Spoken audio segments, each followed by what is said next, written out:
Hi! Hello! I'm so excited for this episode. Ako din. Medyo hindi ako nakatulog kagabi kakaisip ng mga chika natin. I have so many questions. This topic kasi like everything naman we talk about, but this one is really like my personal interest. I love talking about it. I love dissecting it and learning a lot more. And that is why we are so happy to have a very special guest with us. Today we are gonna be learned people. Yes! Dahil this person is a respected individual in the society. Isa siyang entrepreneur. Yes. And a doctor of psychology. Love that. Someone that I call my friend. Friends talaga kami. Friend ko din siya. Friend ko siya nauna ako.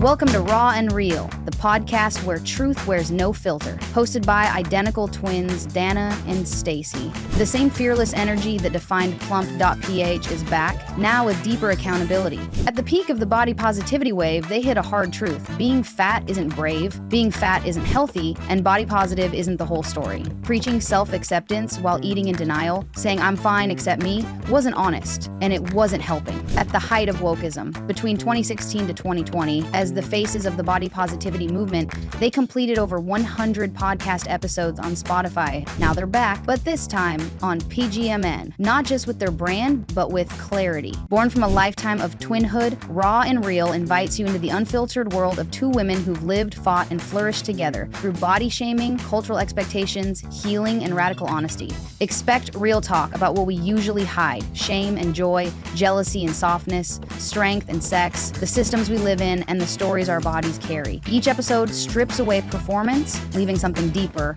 connection. No scripts, no pretenses, just two women speaking their truth, sometimes with serious gravity, often with blazing hilarity, and holding space for yours. This is Raw and Real. Tune in, unpack, unlearn, come as you are.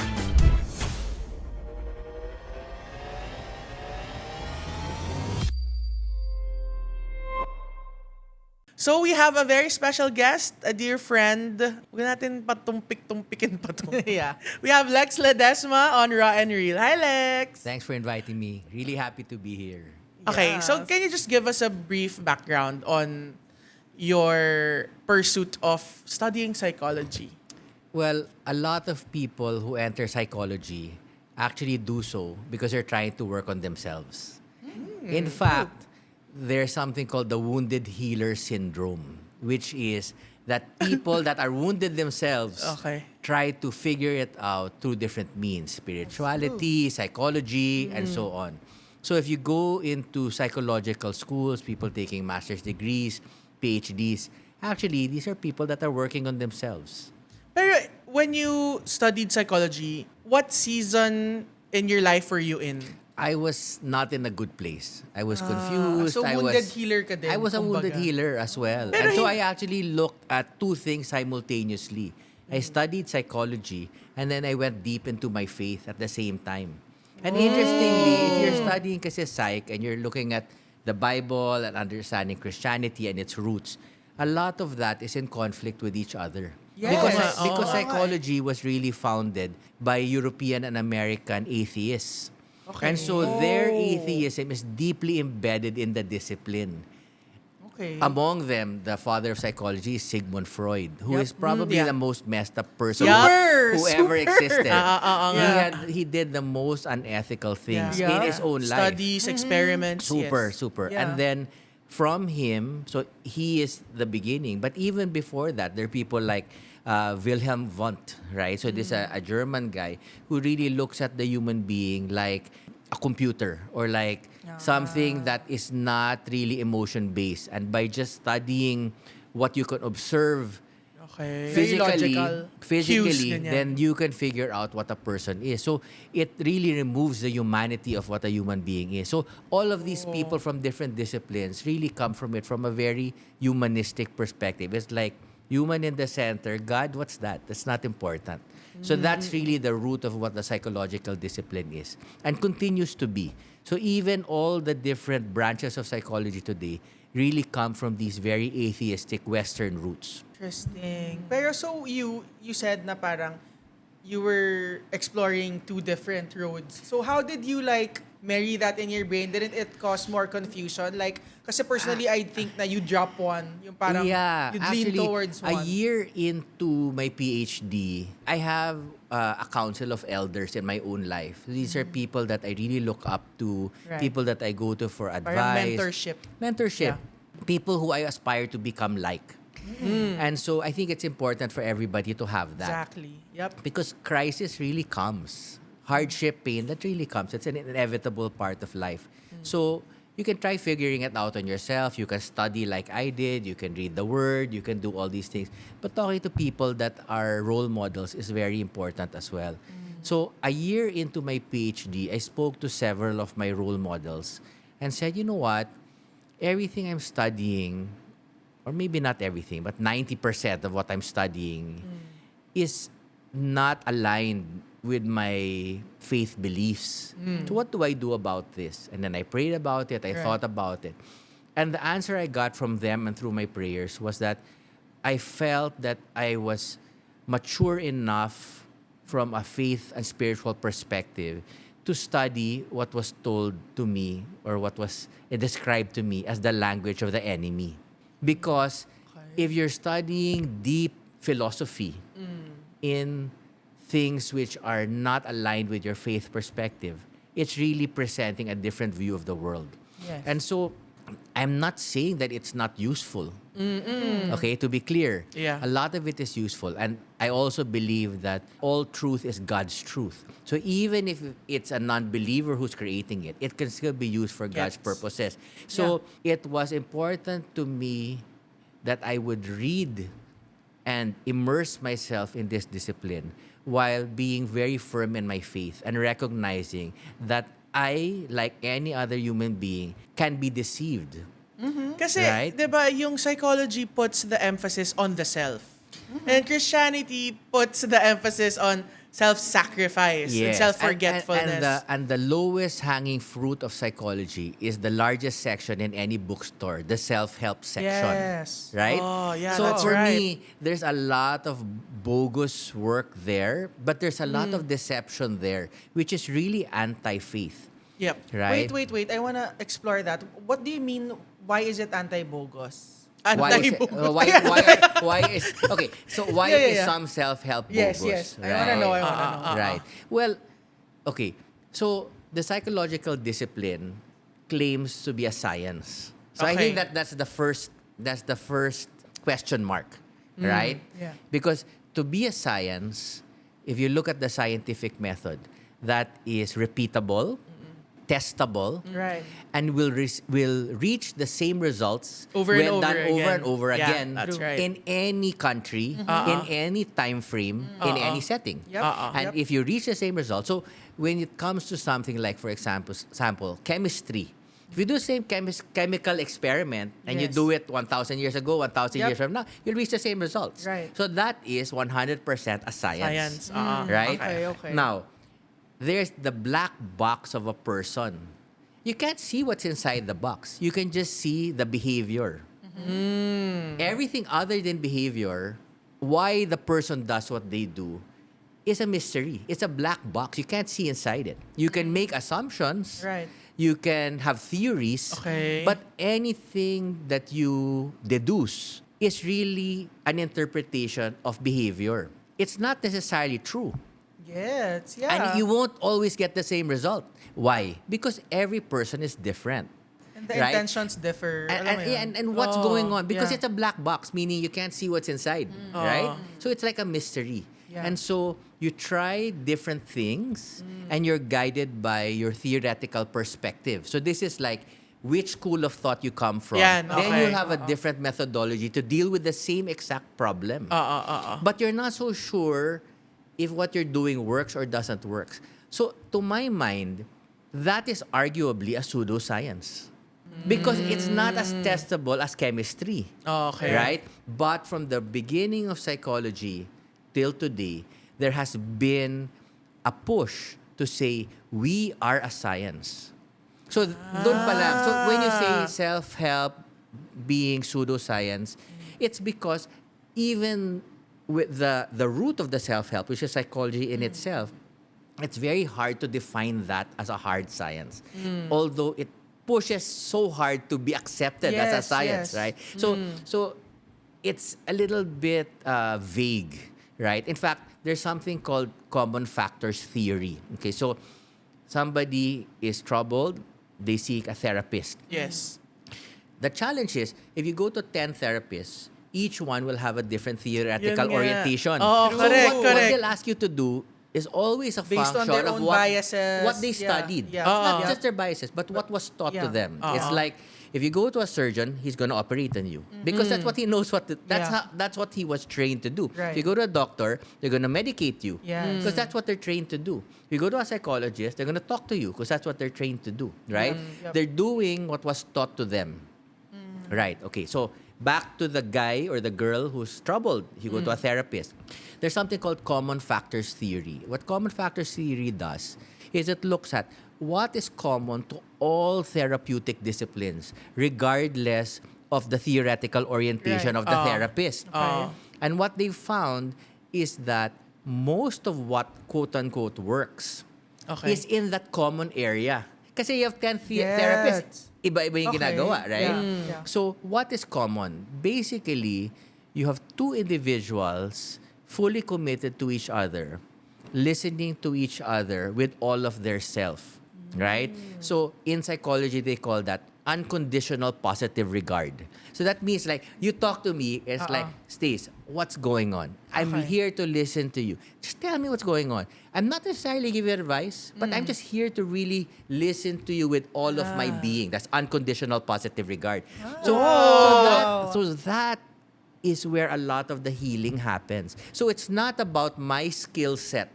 But it's the method of that Because talk if therapy. you talk to 10 therapists, that's what's common regardless of their methodology, Yeah. right? They The invest in you. unloading. The they invest- unloading. I'm and the invested in commitment. you. Like, and when you're talking and you're going to a therapist, the first thing the therapist does is he listens. And then the second thing he does is he repeats what he heard to you to ask if you understood it properly. Right. And for you to validate, is this what Correct. you meant? Yep. So that in itself is therapeutic. So if you talk to your lola or you talk to your mom who doesn't know anything about psychology, and they're like, okay, Dan, what's going on? Oh, you have my boyfriend, my problem, whatever. Tell me more. Is this what you mean? Is this what you feel? Is this what you're saying? And then Did that I- process. Did I get it correct? Yeah. Are you saying this? And did you mean this? You said this, did you mean this? So it's not actually solving the problem. It's not even interpreting the problem. It's just listening and then repeating back to you, did I understand you properly? That eventually gives them more insight. Yeah, because the thing is, people need to be listened to. And that's not psychology. That's Yeah. human nature. Yeah. I mean, who doesn't want to be heard? Who Right. doesn't want to be seen? Right. Who doesn't want to be listened to unconditionally? No judgment. Just tell me what's going on. I'm not even giving you a solution. I just want to hear, okay, what's going on? Tell me this is what you feel, so I'll tell you. Is this what you feel? That's therapeutic. And then the already. validation of my super. emotion is like, I feel that's- so much better. That's therapeutic Yeah. already. So that is actually common factors theory. It looks at what is common, which is not a science. Right? I mean, like this whole thing of what I'm saying. I'm listening to you with all of my being. What's scientific about that? Now, it's there, definitely therapeutic. It's great. It's human. But there's no expertise required to listen to a person with all of your being, right? You just have to be Right. committed. So whether Okay. that be my employee, whether that be my mom or my grandmother or your boyfriend, whoever, the seeking out of a true listener is key. It's very much a part of the human experience because people need to be heard, listened to with all of the person's being. Back to what we were saying earlier. To be clear, that's not science. Yep. nga. Yep. Okay. And it's okay that it's not Yeah. science. Not everything has to be science, for it Science to naman. work, Oo, right? correct. Yes. That's, I think, a lot of the issue of psychologists or psychology. Parang, what's the big deal? If you're not a science but you're helping somebody, it's Yeah. okay. Why do we have to be a science? Why do we have to be considered in the same vein as chemistry? Pero alam mo, Lex, when you say na it's kind of a hoax, it's kind of deceptive. It's not necessarily a hoax or deceptive. I'm just saying it's not a science. Okay. Okay, because I see hard science and I see psychology, and I think that they are two things which can be useful, can be purposeful, but should be separated from each other. Oo. Right? Okay. And not to say that one is higher or one is lower, but it's not the same. Oo So nga. why are you gonna force it to be the same? Apples so it's and not oranges, necessarily a negative description of the discipline, but it's putting the discipline where I think it should be. Right. I was talking about self-help books. Kasi parang naisip ko nga, may limits din eh. Parang studying psychology and psychologizing. Can you say that? Psychologizing, yeah. Psychologizing everything has its limits. Yeah. And it's been true in my life because I can over-spiritualize things and I can also over-psychologize things, diba? Pero dumating ako dun sa point na, okay, everything's about faith, everything's spiritual, pero dumating din ako sa point na there were certain traits in the men I dated that were toxic for me. But my behavior pointed to liking it or tolerating Going back it to it. or flocking to it or being drawn to it, diba? So dumating ako dun sa point na, what is wrong with me? This is something, It's a pattern. it's a pattern, it's repeating, and it's not good for me. So, I started studying psychology. Doon ako nag-self-study. Self-help. Self-study, Self-help. self-help. Nag-self-study ng psychology. And then, it pointed me to the wounds of my childhood and caretaker dynamic of my life. And I got so hooked as in because it Kasi gave me so much understanding. insight. Oo, di ba? Parang, wow, finally I understand what's going on. Oh, Merong ganun eh. Merong ganun. Oo. Pero, as I dove deeper and deeper sa story ko na to, sa experience ko na to, naging self-awareness na lang. Yung Yeah. hyper-aware na ako na, ganito ako kasi ito yung nangyari sa akin Like, you noon can eh. explain I everything can explain perfectly. it, but I couldn't correct the behavior. Yeah. So I have a lot to say about that. Okay. If you don't mind. Okay. Kasi there were many layers to that conversation, right? So the heart of that conversation is, what is a human?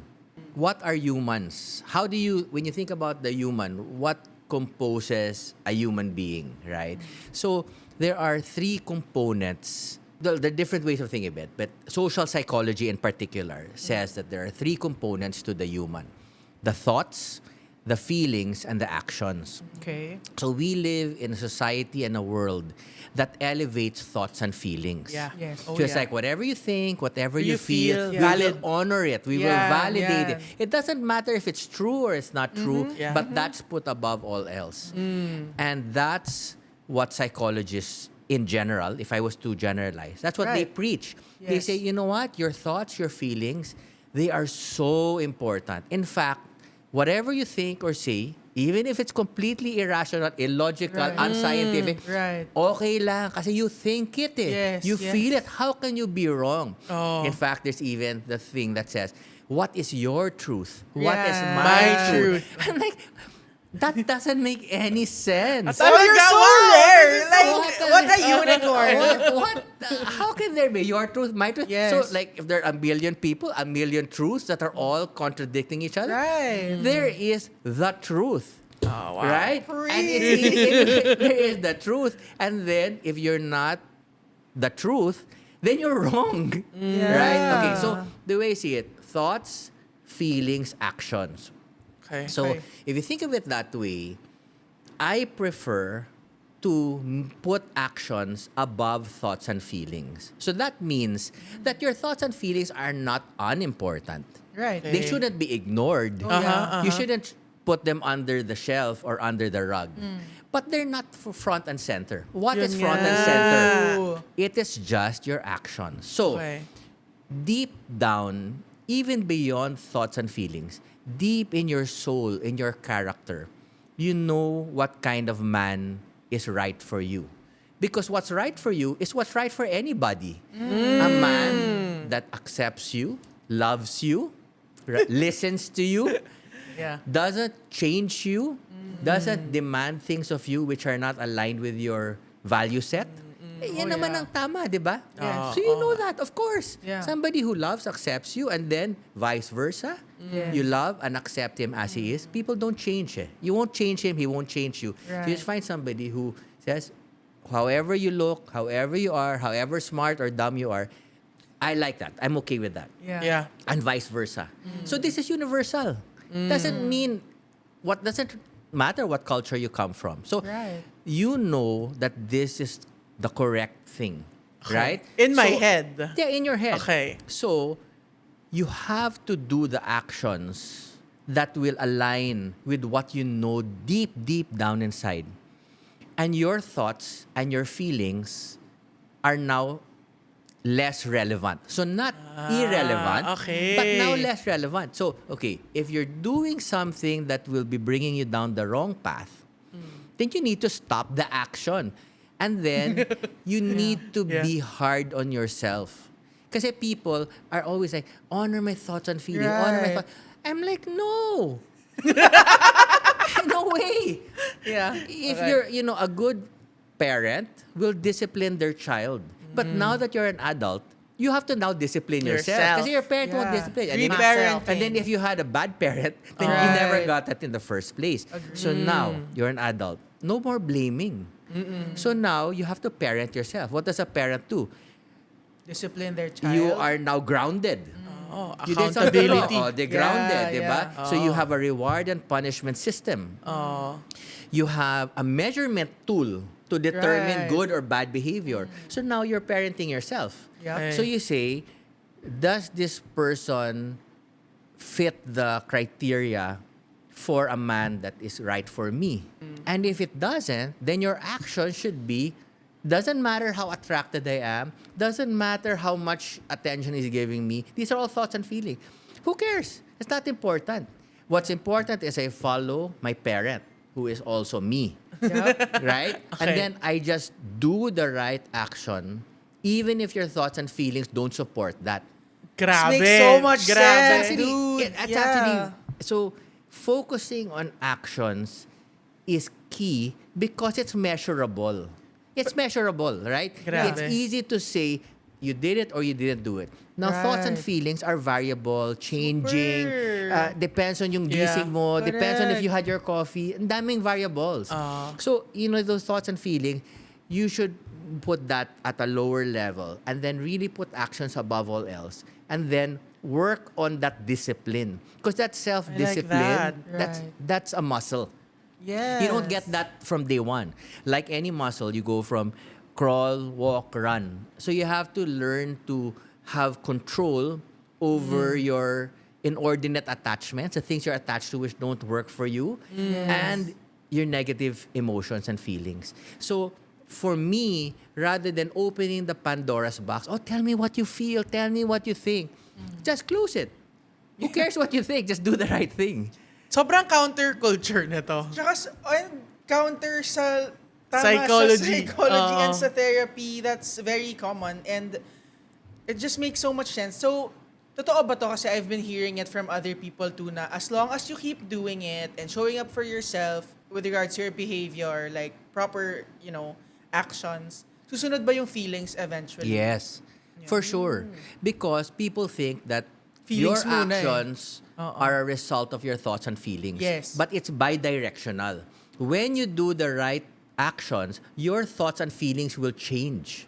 That's actually why the most successful marriages in the world, on all levels of measurement, are arranged marriages. Yeah, So I read I about saw this. These are Chinese families, Indians. Indian families, Oh, where yeah. they say.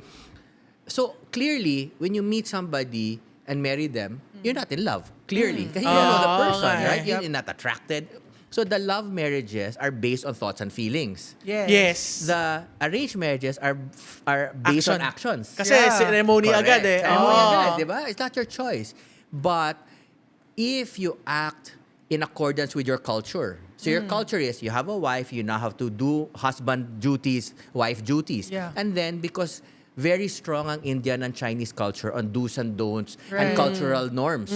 Very strong. You will be reprimanded by your grandfather. You will be ostracized. You will be cut out from the family, money, or the business. Ang daming consequences. So, you will tend to do the right thing. Kasi you will now embarrass your family if you don't do the right thing versus your spouse. Whatever that role might be. Yeah. Now, if you constantly act like a spouse, a proper spouse, because you're not going to embarrass your family name, you will fall in love with that person. Even if you have no physical attraction, no sexual attraction. You know, all those things kasi are put again above all else. Physical attraction, sexual attraction. Again, it's not unimportant, but what domain do those lie in? Thoughts and feelings. Thoughts and feelings yan, di ba? Yeah. So, kung actions go above thoughts and feelings, the thoughts and feelings will follow. Now, 5, 10, 15, 20 years after an arranged marriage, if you measure the love, the Western love, the Western love, because these are Eastern Oo nga. If you measure the Western love, those arranged marriages will have more Western love than a love marriage, quote-unquote love marriage. Yeah, it's true. that Yeah. makes Because sense. actions change thoughts and feelings. It's amazing. It's bidirectional. It's not unidirectional. So this is something that people That don't makes sense. understand. Na parang you are what you do. You Simply are what you put, do. Because you can think Tips about na. so Oo, many things, oo. feel so many feels. Yeah. Okay. Meron akong question. I want to now shift the conversation to today, where everything is diagnosed with something.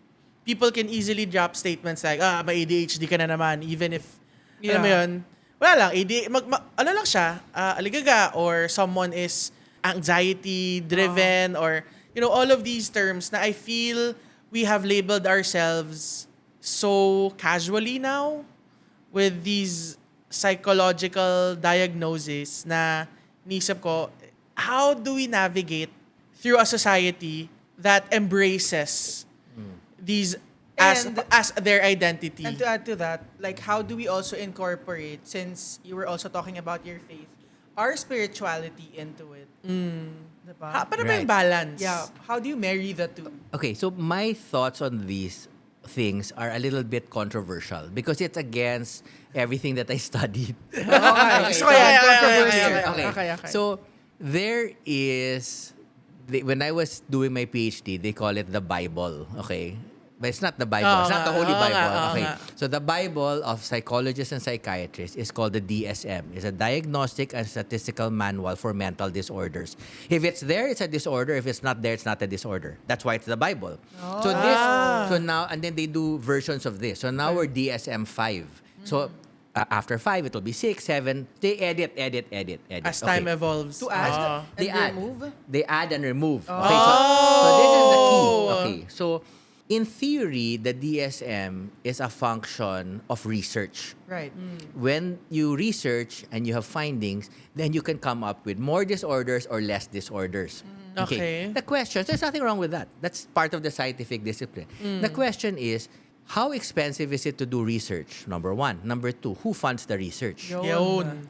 Okay, so basically, you go down this Rabbit hole, you will find that those that create the research funding are the ones who solve the problem with pharmaceutical drugs.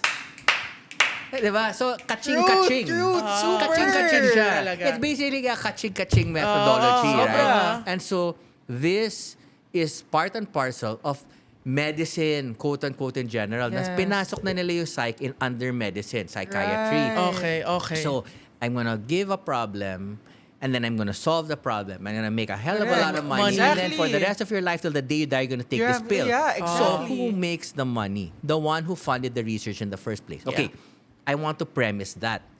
Am I now saying that mental disorders are not true? No. Yeah. I'm not saying that. Am I saying that people shouldn't take medication? No. I'm not anti-medication. But I'm just saying, if you're putting something in your body, you have to understand where that came from.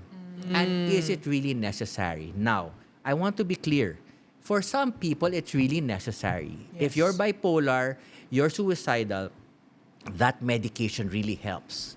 Okay, so I'm not like anti-science. I'm not like anti-medication, right?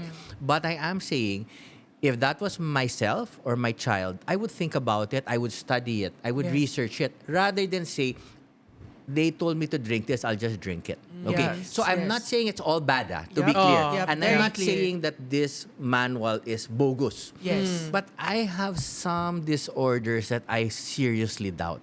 And more importantly, some disorders were removed because of certain lobbies And ideologies. and ideologies. I totally So understand. for me, it's like, this was a disorder for 50 years and Yep. then now it's no longer a disorder? Now, what happened? Who funded the research to remove?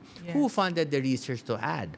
And my bigger question is, does every disorder have a pill? If yes, if every single disorder has a pill, or most, I would think this is very suspicious. Yes. Because it's like I made a problem and then I fixed the problem. It's like, seriously? Yeah. Now, again, I'm not saying that it's all bad. I'm saying if you're a parent, if you're depressed yourself, you need to research for yourself and come to your own conclusions. Because Right. surely some of that is real. Maybe Yes. even most of it is real. Yeah. But I would argue not all of it is real.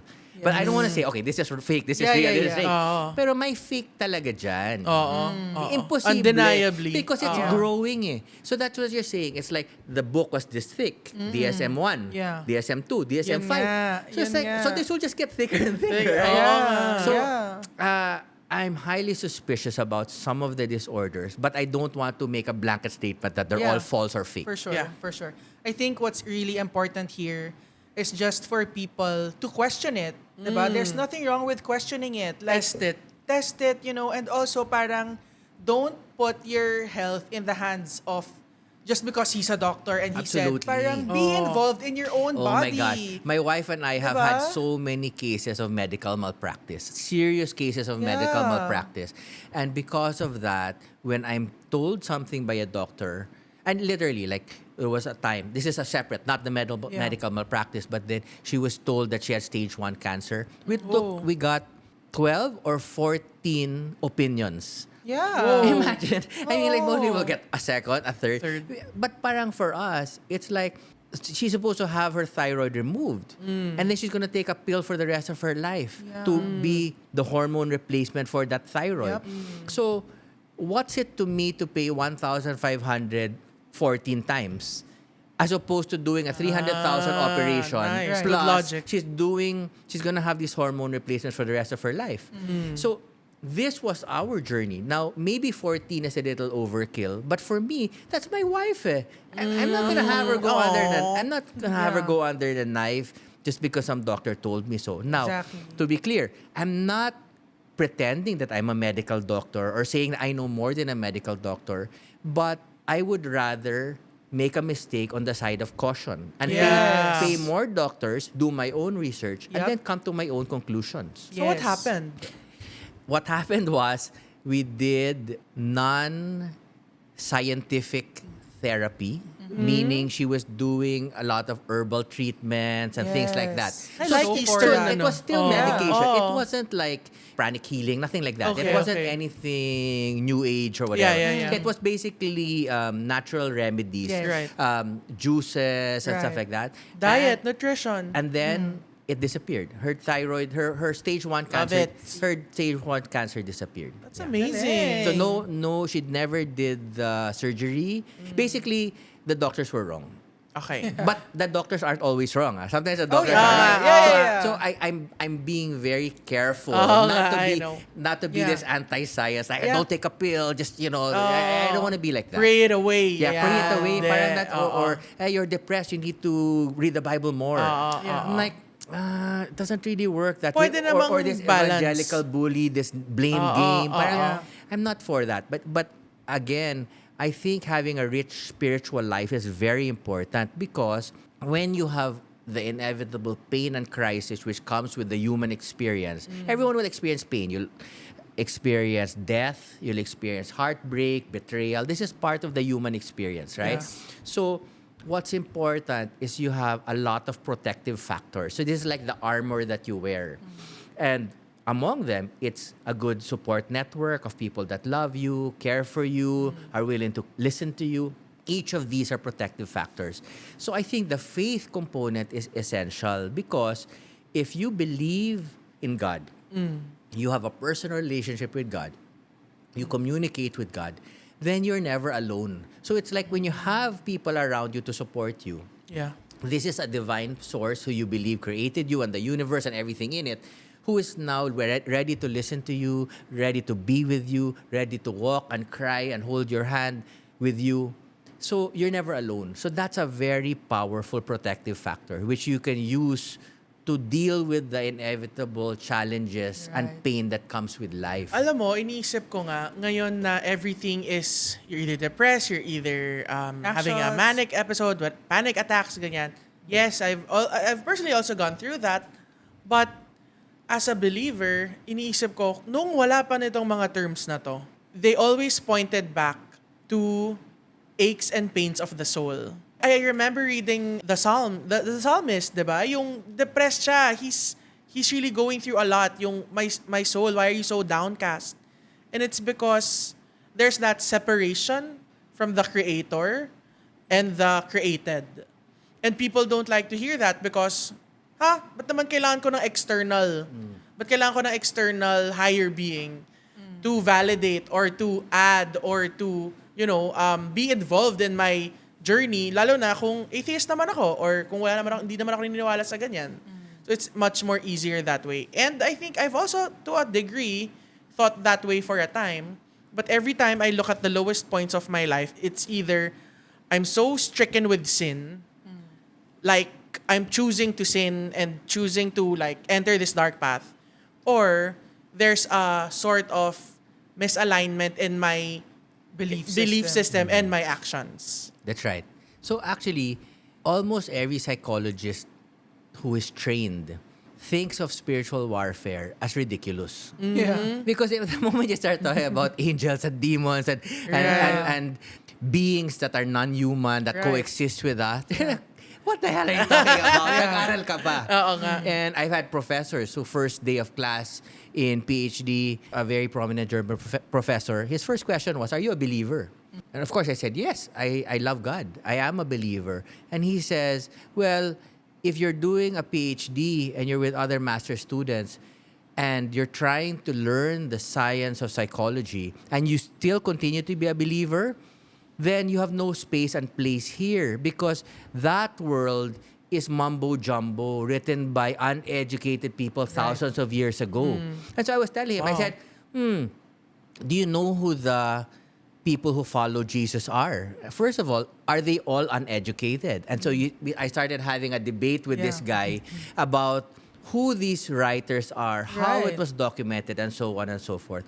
But the general premise is there is the human, you have your thoughts and your feelings above all else, and that's it. The human is in the center of the universe. Yes. The world is the human. There's nothing else. Now, if you believe in biblical principles and spiritual warfare, you will realize, if you believe it, that there is the good, there is the bad, and there is the human. And all coexist in a dimension, in a reality, but not everything is measurable in flesh and blood.